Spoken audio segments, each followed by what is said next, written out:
Eu queria pedir aos irmãos que nós abríssemos nossas Bíblias lá no livro de 1 Coríntios. Fazer uma reflexão sobre uma passagem da Bíblia.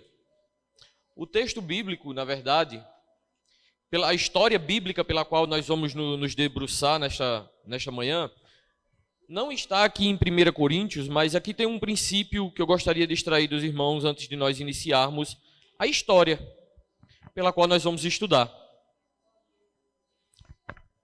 Então, 1 Coríntios, lá no Novo Testamento, uma das cartas do apóstolo Paulo à igreja de Coríntio. O texto é 1 Coríntios 10. Estou ouvindo os foliares ainda.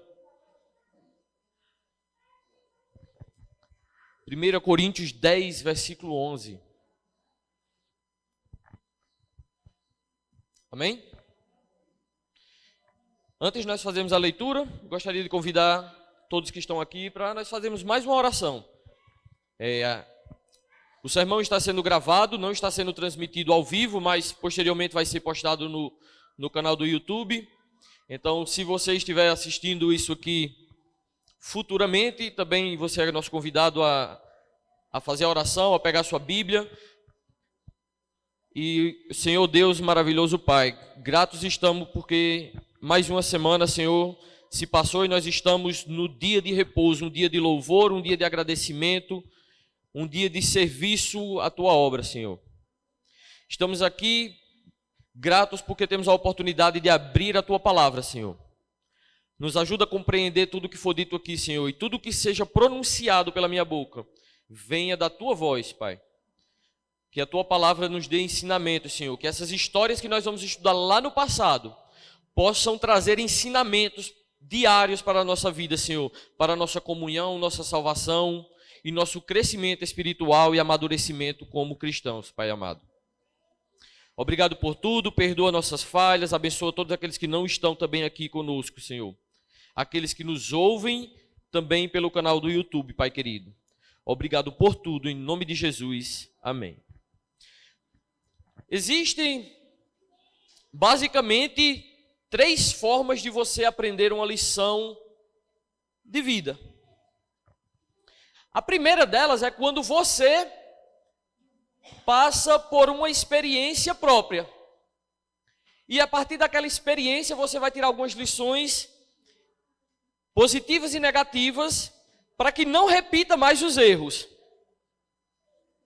Quantos de nós já passamos por situações difíceis e ali nós tiramos conclusões sobre aquela situação? A segunda maneira é quando você vê alguém passando por alguma situação e você diz, olha, fulano errou quando fez isso, então eu acho que essa não é uma boa ideia. E existe uma terceira forma de você evitar erros no futuro, é de quando você foi avisado de que aquilo é errado. Você não precisa ter passado por a experiência e não precisa ter visto ninguém passar pela experiência, mas você foi avisado de que aquilo é errado. Talvez você esteja achando que a melhor maneira seja você mesmo passando pela experiência, né? Quantos de nós aqui teríamos coragem de dizer para uma criança de 5 anos que coloque o dedo na tomada, leve um choque para você aprender a não colocar mais o dedo lá? Ninguém faria isso. Você avisa para ela que não deve fazer isso. Ou quantos de nós aqui deixaríamos uma criança de 2 anos atravessar uma via movimentada pelo simples fato dela já ter aprendido a andar? Ninguém faria isso. Você avisa ela que não deve passar. 1 Coríntios capítulo 10, versículo 11 diz assim na minha tradução.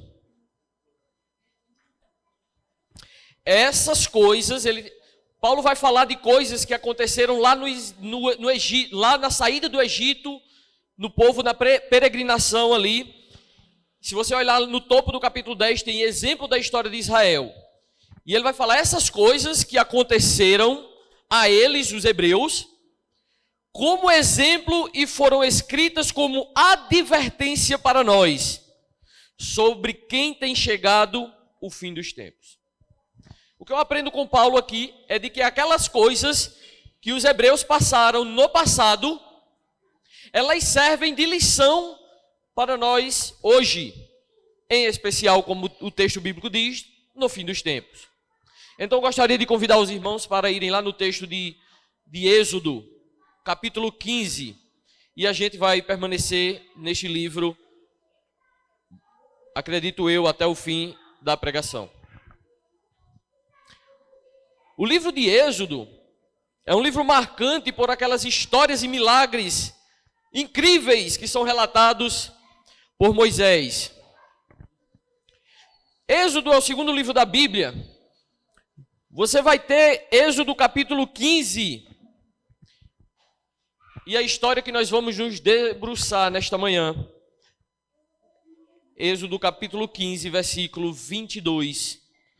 As águas de Mara.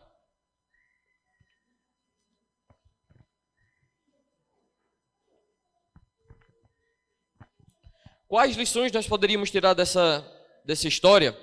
Acredito eu que o Senhor Deus poderoso, em sua onisciência, Ele tem reservado grandes vitórias para todos nós, antes mesmo de enfrentarmos as batalhas. E a segunda coisa é como Deus, sendo maravilhoso e perfeito, permite que nós passemos por tais dificuldades. Então a experiência dos hebreus no deserto nos mostra de que Jesus é quem nos guia pelos desertos da nossa vida e de que é Ele que pode transformar os piores momentos em grandes vitórias.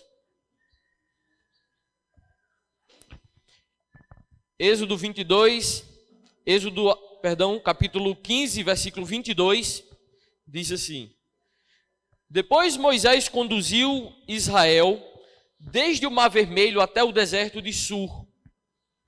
Durante 3 dias, caminharam no deserto sem encontrar água. Versículo 23. Então chegaram a Mara, mas não puderam beber das águas de lá, porque eram amargas. Esta é a razão pelo qual o lugar chama-se Mara. O que acontece aqui, o que nós encontramos nessa história, nós vamos continuar daqui a pouco a leitura, é um evento relativamente conhecido, uma história pequena, onde vai falar sobre a saída do povo de Deus. A história se dá exatamente após a saída do povo de Deus, dos hebreus, do Egito. Nós devemos entender essa história à luz dos capítulos 14, principalmente o 13 e o 14, onde vai relatar ali todos aqueles eventos miraculosos, onde Deus abre o mar e o povo marcha em terra seca na sua retirada do Egito. Só que os versículos que nós lemos diz que o povo caminhou durante 3 dias durante o deserto de Sur.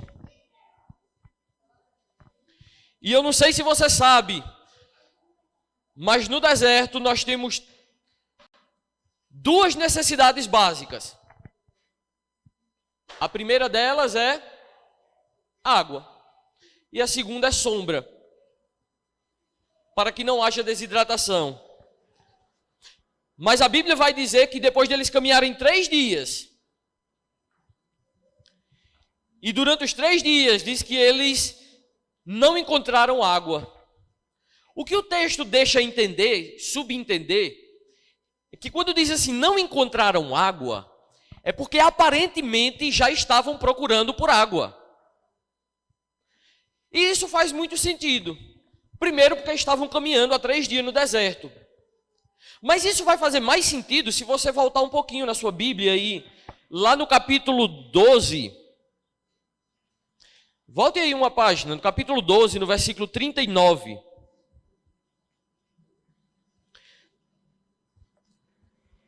Lá no capítulo 12, no versículo 39, vai relatar algo antes do povo sair do deserto. Sair para o deserto. Diz assim: com a massa que haviam levado do Egito, fizeram pães asmos ou sem fermento. A massa não tinha fermento, pois eles foram expulsos do Egito e não tiveram tempo para preparar mantimentos. Eu fico imaginando que o povo ali teve que cozer alguns pães na pressa, encher talvez alguns cantis, uns poucos cantis de água, coisa pequena mesmo, né? Eles carregavam água em um odre, era um recipiente feito de couro de animal, para você ter ideia. E ali eu acredito que ele, nas pressas para sair do Egito, preparam alguns pães e talvez alguns cântaros com água. Estudiosos mais otimistas vão dizer que tinham cerca de 1 milhão de pessoas saindo do Egito. Só que alguns vão dizer que esse número pode chegar a 2 milhões de pessoas saindo do Egito. E a Bíblia deixa bem claro que entre esse povo você tinha homens, mulheres e crianças. E quando você tem criança, você sabe que não dá para aguentar muito tempo com ela sem sentir sede. Agora imagine se você na situação, saindo com sua família, talvez descalço, roupas velhas, sem nenhuma proteção, a não ser um manto na cabeça, seus filhos na mesma situação. Agora talvez as crianças começam a murmurar atrás de água. Mas a Bíblia diz, no versículo 23, que eles chegaram ao lugar chamado Mara. E o que eles se deparam é com um oásis de água. Eles vão se deparar ali, diante de um oásis de água. Eu fico imaginando que aquele povo, quando vê aquele monte de água, se joga, talvez mergulha naquele lago de água, mas para a decepção de todos, as águas eram amargas. A primeira coisa que eu tiro dessa lição, da lição que eu tiro dessa história, é a frustração. O povo vinha de um êxtase muito grande, de milagres que haviam acontecido no Egito. Havia acontecido diversas coisas ali no Egito. A água tinha virado sangue. Uma série de pragas, uma série de milagres haviam acontecido. Mas a Bíblia diz agora que o povo sofre uma frustração muito grande quando eles encontram águas que são amargas. O fato é que pessoas desapontadas podem se tornar muito perigosas. Guarde isto. Porque o coração impuro, sempre que colocado à prova, revelar-se-á de qual lado ele está. O coração que for impuro, sempre que for colocado à prova, vai evidenciar de quem lado ele está. E a Bíblia vai dizer que aquele povo agora ele se torna especialista no que eles se tornariam dali em diante, que era em reclamar. O versículo 24 diz o seguinte, acompanhe na sua Bíblia. E o povo começou a reclamar a Moisés, dizendo: o que beberemos? O povo agora, a partir dessa situação em diante, Quando você vai no livro de Êxodo, no livro de Números, você vai encontrar uma quantidade excessiva de reclamação e murmuração desse povo. Só que o que me chama a atenção é por que esse povo está reclamando. Porque quando você volta uma página, e eu vou convidar você para voltar uma página no capítulo 14, não no 12 agora, sim no 14. No capítulo 14 é descrito o primeiro grande desafio do povo de Deus após sair do Egito. E você deve lembrar comigo que esse desafio é justamente a passagem pelo Mar Vermelho. No capítulo 14, nos versículos 15, vai dizer assim: disse o Senhor a Moisés: por que clamas a mim? Diz aos filhos de Israel que marchem, e tu levanta o teu bordão, estende a tua mão sobre o mar, e divide-o para que os filhos de Israel passem por meio do mar em terra seca. E a Bíblia vai dizer então que Moisés fez o quê? Levantou o bordão. Versículo 21. Eu gostaria de ler com vocês. Então Moisés estendeu a mão sobre o mar, e o Senhor, por um forte vento oriental que soprou toda aquela noite, fez retirar-se o mar, que se tornou em terra seca, e as águas foram divididas. Versículo 22. Os filhos de Israel entraram pelo meio do mar em seco, e as águas lhe foram qual muro pela sua direita e também pela sua esquerda. A Bíblia diz e relata, sem dúvida, este é um dos maiores acontecimentos e maiores milagres e histórias que estão registradas na Bíblia. A gente pode imaginar algumas coisas, né? Uma das coisas que eu gosto de imaginar sobre essa situação, primeiro no desespero daquelas pessoas. Faraó vinha perseguindo eles com seus exércitos. Agora uma nuvem que guiava todo aquele povo indica que eles devem ir por aquele caminho. Mas para surpresa de todos, aquele caminho esbarrava no mar. Então o povo pede socorro a Deus, dizendo: seria melhor até que nós tivéssemos ficado lá no Egito para morrer. Acaso não havia sepultura suficiente? Moisés clama a Deus e Deus diz: por que me clamas? Marchem. Quando estiver no céu, eu acho que eu gostaria muito de pedir a Jesus e pedir também a Moisés que ele conte essa história para mim. Eu quero muito saber os detalhes, todos os minuciosos detalhes dessa história. Pensa aqui comigo. Se você tivesse toda essa situação, quanto tempo você demoraria para esquecer isso? Um mar se abrir, você caminhar em terra seca, muros gigantes de água à sua direita, muros gigantes à sua esquerda, vocês passam, as águas se fecham e sepultam os exércitos de Faraó.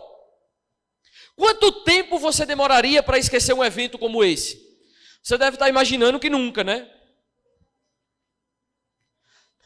Mas lá no capítulo 15, você vai ter ali o cântico de Moisés, ou seja, não é a continuação da história, é apenas um louvor de Moisés.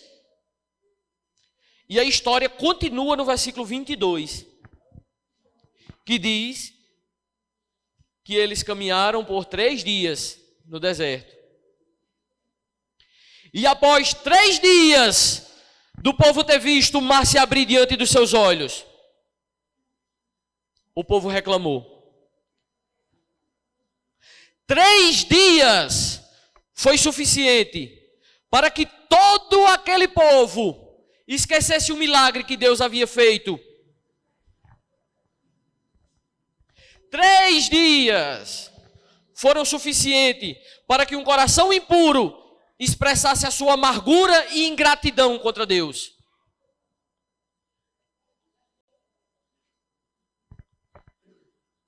E a minha pergunta é: o que você O que você tem feito diante das pequenas fagulhas de provação que tem acontecido na tua vida? Tem você reclamado de Deus? E aqui tem outro detalhe sobre aqueles que murmuram. É que quando alguém começa a murmurar, ele tem que encontrar um culpado. E eles vão procurar Moisés, né? E culpar a Deus. E o povo começou a reclamar a Moisés, dizendo: o que nós beberemos? Se esse povo houvesse lembrado o que Deus havia feito tão somente 3 dias antes, não haviam reclamado de um pequeno problema, como sentir sede. Essa é a expressão de um coração amargo. Será que eu e você não estamos necessitando nessa manhã de olhar as coisas que Deus fez por nós no passado? Será que você não está precisando olhar no retrovisor da sua vida e ver que Deus tem providenciado tudo o que você precisa? Será que você não precisa hoje lembrar que Deus já fez tudo o que Ele precisava fazer por você? Lembra que Paulo disse que a tua graça me basta? Pois bem, nós encontramos a murmuração. E eu digo a você, cuidado para não alimentar sentimentos ruins. Porque alimentar sentimentos ruins, pode também se tornar algo muito perigoso. Porque um coração ingrato pode levar você à perdição.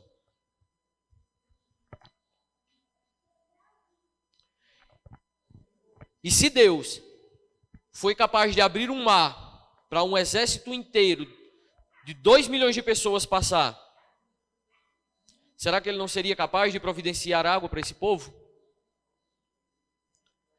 Não havia sido Moisés que havia guiado esse povo para esse deserto. O povo havia esquecido de que uma nuvem, que era a representação do próprio Deus, guiava eles. A nuvem que guiou eles até o mar, o próprio Deus já sabia que eles haveriam de enfrentar o deserto de Sur por 3 dias.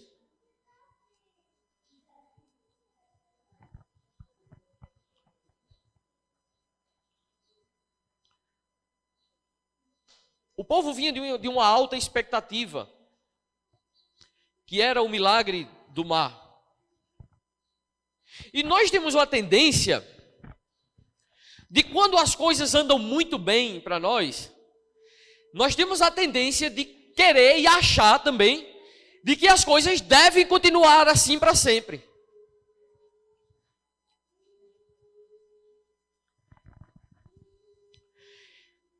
Mas essas altas expectativas podem lhe gerar frustrações. Porque nessas altas expectativas que esse povo tinha, começaram a cobrar de Deus coisas que Deus não havia prometido. Será que eu e você não estamos com as expectativas talvez altas demais, cobrando coisas que Deus não nos prometeu?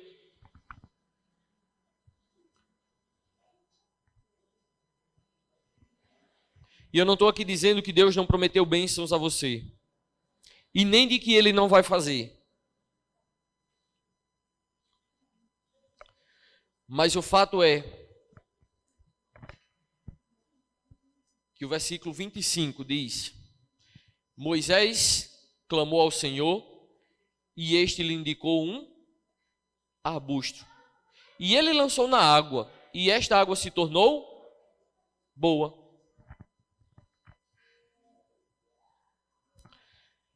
Sabe o que é impressionante nessa história?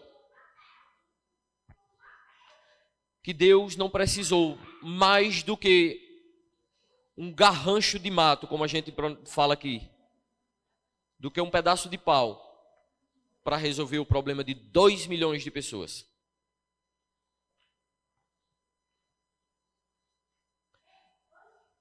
O povo está reclamando: Moisés, pegue ali um pedaço de arbusto, joga na água. Só isso.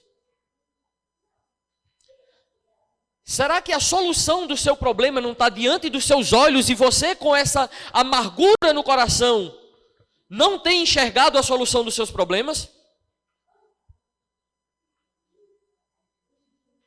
Será que você talvez não esteja vendo um pouco além, pelo simples fato de não estar enxergando que Deus já providenciou? E você nega-se, talvez, a consultar a Bíblia para saber qual é a resposta de Deus na tua vida? Será que Deus não já lhe deu as ordens, não já lhe deu os ensinamentos necessários? Será que Ele já não deu a resposta? Será que Ele não já mandou alguém até você? Será que Ele não já mandou um vídeo para você? Será que Ele não mandou alguém lhe dizer algo? Será que em oração Ele não já falou com você? Será que por meio da sua palavra Ele não já falou com você? E você tem negado a resposta de Deus, que está diante dos seus olhos?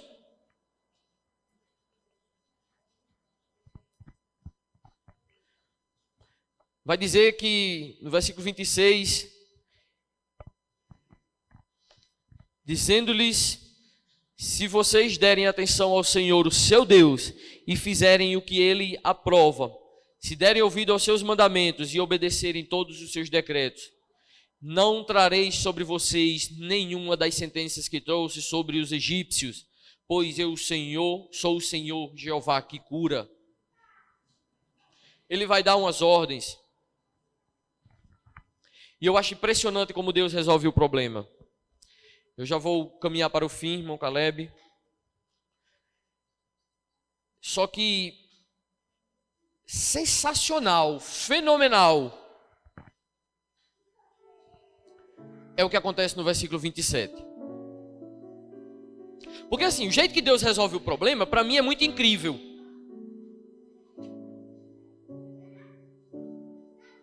Mas o que está no versículo 27 transcende qualquer pensamento humano. E eu vou explicar por quê. Porque diz que depois deles terem experimentado as águas amargas de Mara, deserto de 3 dias, murmurado contra Deus, Deus resolve o problema provisoriamente, transformando a água amarga em doce. O versículo 27 diz: depois chegaram a um lugar chamado Elim, onde havia 12 fontes de água e 70 palmeiras, e acamparam junto daquelas águas.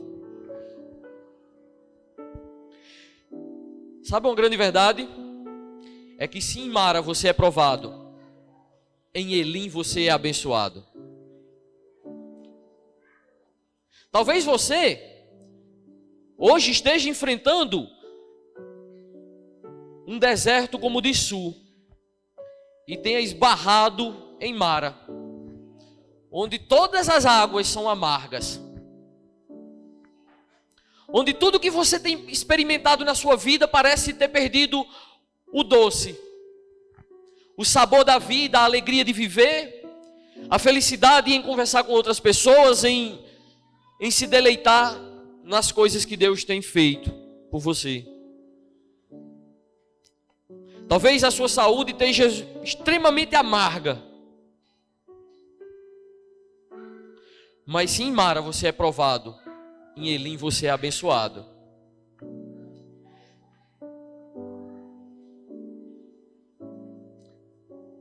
Você sabe o que é que me impressiona também? É que eu consultei o comentário bíblico adventista sobre essa passagem. E lá diz que de Mara até Elim são cerca entre 8 e 12 quilômetros. Você sabe a segunda coisa? Pertinho, né? 8 quilômetros. Uma caminhada. É que pelo percurso que Deus desejava que eles saíssem do Egito, passando pelo mar, chegando ao deserto de Sul, experimentando as águas de Mara, que eles deveriam ir até Canaã. Para eles chegarem em Elim, não havia outro caminho senão passar por Mara. Eles não tinham como chegar em Elim, nas 12 fontes de águas e nas 70 palmeiras, sem antes experimentar o que eles experimentaram em Mara.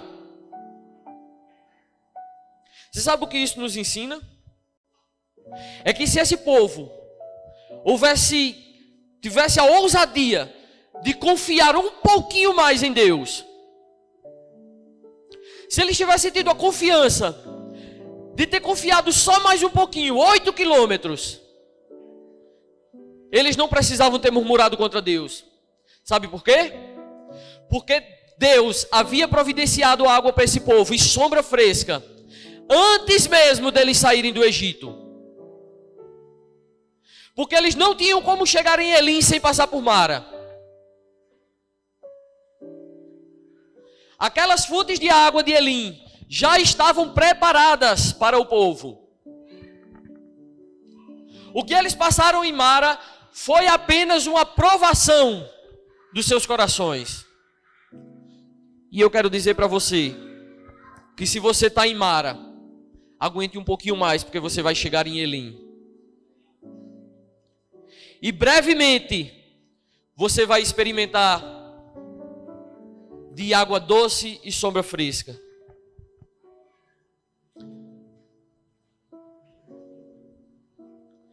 Depois chegaram a Elim, onde havia 12 fontes de águas e 70 palmeiras, e acamparam junto daquelas águas. Isso é impressionante. Deus tem preparado para mim e para você coisas maravilhosas. Talvez alguns de nós enfrentem águas mais amargas do que outros, problemas mais difíceis, mas o fato é que você está sendo forjado. Um grande guerreiro, um vencedor está sendo forjado enquanto você passa por essas provações. Deus tem moldado o meu e o seu caráter por meio dessas dificuldades. Nós temos nos tornado fortes e verdadeiros cidadãos do céu quando nós compreendemos essas coisas. E a contraposição a isso tudo é que nós, na posição de cristãos, nós, como a própria Bíblia diz, devemos ser fonte de água viva para as pessoas.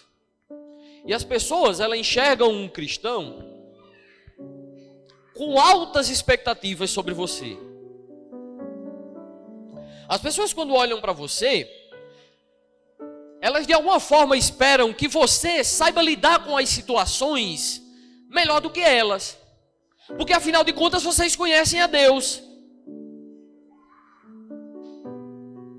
E o Deus que nós pregamos é um Deus de amor e um Deus de solução de problemas. Agora, quando eu e você agimos pior do que um incrédulo diante de situações difíceis, como essas pessoas nos enxergam? Se eu e você, diante disso aqui, ó, tiquinho de nada, começarmos a reclamar e a estribuchar no chão feito uma criança, como que as pessoas vão ver isso? As pessoas, quando se achegam a nós, elas vêm atrás de beber da fonte da água da vida, que é o Senhor Jesus. Que tipo de água também essa fonte tem jorrado para essas pessoas? Será que você não tem dado mais motivos para essas pessoas se tornarem mais incrédulas também? Com a sua e com a minha amargura, com a minha reclamação, com a minha descrença de que Deus pode resolver o maior de todos os nossos problemas. independentemente de qual seja o problema, Deus pode resolver. E eu fico me perguntando às vezes, se eu estivesse nessa situação, de qual lado eu estaria? Será que eu não faria parte também desse grupo de pessoas que estavam reclamando? Será que quando foram crucificar a Cristo, escolher entre Cristo e Barrabás, será que eu e você estaríamos de qual lado? Será que nós estaríamos do lado daqueles que diz, crucificam?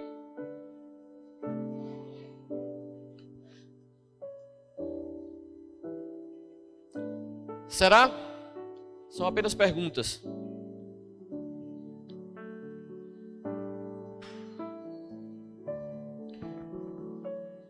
Eu espero que cada um de nós possamos aprender de que Deus é maravilhoso e Ele tem providenciado para mim e para você todas as soluções antes mesmo dos problemas existirem.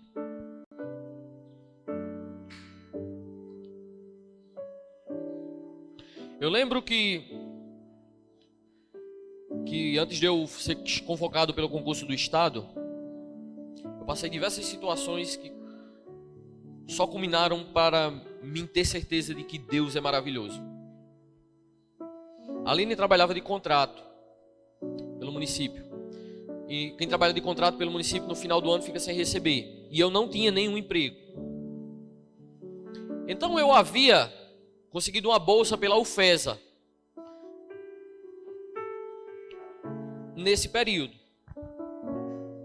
A Aline sem ganhar, quando a Aline ficou desempregada pelo mês de novembro, dezembro, janeiro, eu consegui um emprego durante esse período. Quando acabou-se minha bolsa, adivinha o que aconteceu? Convocação do Estado. E eu, 2 anos, estribuchando, feito uma criança dentro de casa, reclamando. E Deus já tinha preparado. Quando eu trabalho 2 anos, é a vez de Aline. Foi chamado em 4. Teve que escolher. Está em 2. E se Deus quiser, o ano que vem abre outro e ela vem e volta para casa. Porque eu confio que Jesus, assim como Ele tem feito no passado, eu confio que Ele vai fazer novamente. E eu convido vocês para olharem no retrovisor da vida de vocês e verem que Deus já tem providenciado tudo que você precisa. E caso as coisas não estejam parecendo que está assim, você tem que confiar de que a providência virá. E se você acredita nisso, eu gostaria de convidar você a entregar sua vida a Jesus. E eu gostaria de fazer uma oração por você neste momento. Gostaria de convidar todos a ficar de pé, aqueles que puderem.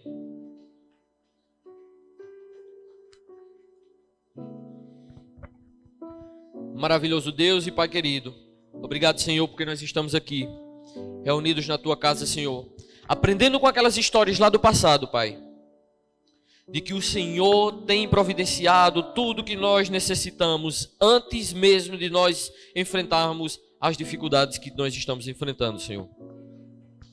A nossa vida deve ser uma vida de alegria, Pai, porque o Senhor tem feito tudo, inclusive teve um dia que entregar a vida por todos nós que estamos aqui. E não existe prova de amor maior do que esta, Senhor. Acaso não são, Senhor, os seus pensamentos mais altos do que os nossos pensamentos? E os seus caminhos, Senhor, mais altos que os nossos?